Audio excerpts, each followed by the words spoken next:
ضلع ٹنڈو الیار میں بھی پیٹرول اور ڈیزل کی قیمتوں میں اضافے کے باعث پبلک ٹرانسپورٹ کی جانب سے کرایوں میں 15 سے 20% اضافہ کر دیا گیا، جس کے باعث مسافر شدید اذیت میں مبتلا ہو چکے ہیں۔ نمائندہ نیوز ون طارق حمید عباسی بس اڈے پر موجود ہے، مزید انہی سے جان لیتے ہیں۔ جی طارق عباسی، آگاہ کیجیے گا۔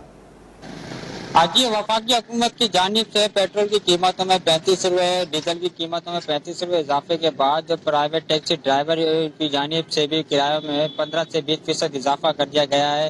اس وقت میں ٹنڈو الیار کے ایک بس اسٹاپ پر موجود ہوں، یہاں پہ شہریوں سے جانتے ہیں، اس حوالے سے ان کا کیا کہنا ہے۔ ڈیزل اور تیل کی جو قیمتیں بڑھی ہے، لہذا گورنمنٹ سے ہماری یہ درخواست ہے کہ جتنا ہو سکے غریب عوام کے لیے تحفظ فراہم کیا جائے۔ غریب عوام کی کمر ٹوٹ چکی ہے، ایک مہنگائی، ایک بے روزگاری نے جو ہے نا عوام کو بہت زیادہ پریشان کیا گیا ہے۔ بالکل یار، بات یہ ہے کہ ڈیزل کا تو سمجھ میں نہیں آ رہا، ڈیزل پیٹرول بہت مہنگا ہو گیا ہے۔ اس ٹائم اتنی پریشان ہوئے پڑی عوام کہ وہ بار بار کہہ رہی ہے کہ ہم کیا کریں، کہاں جائیں، ٹھیک ہے نا۔ ڈیزل جو ہے اب پھر کہہ رہے ہیں کہ بھائی 1 تاریخ کے بعد ہم پھر بڑھائیں گے، تو عوام بہت پریشان ہے اس ٹائم۔ ڈیزل پیٹرول ہر چیز مہنگائی نے آپ کے سامنے ہی ہے کہ طوفان کھڑا کر دیا ہے، ٹرانسپورٹر بھی پریشان ہے۔ جی، آپ نے یہاں کے شہریوں کی اور بس مالکان کی بات سنی، ان کا یہی کہنا تھا کہ ہم نے شہباز حکومت کی جانب سے 2 روز قبل جو پیٹرول اور ڈیزل کی قیمتوں میں 35 روپے اضافہ کیا گیا ہے، اس کے ساتھ ہی ہم نے بھی اپنے کرایوں کے اندر 15 سے 20% اضافہ کر دیا گیا ہے۔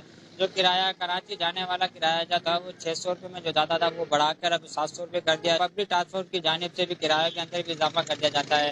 ان شہریوں کا یہی مطالبہ ہے حکومت سے کہ فوری طور پہ جو پیٹرول کی قیمتیں جو بڑھائی گئی ہیں اس کو فوری طور پہ دوبارہ لیا جائے، جس سے وجہ سے غریب عوامی کو ایک ریلیف دیا جائے۔ کیمرہ مین حنان خانزادہ کے ساتھ نیوز ون طارق حمید عباسی، ٹنڈو الیار۔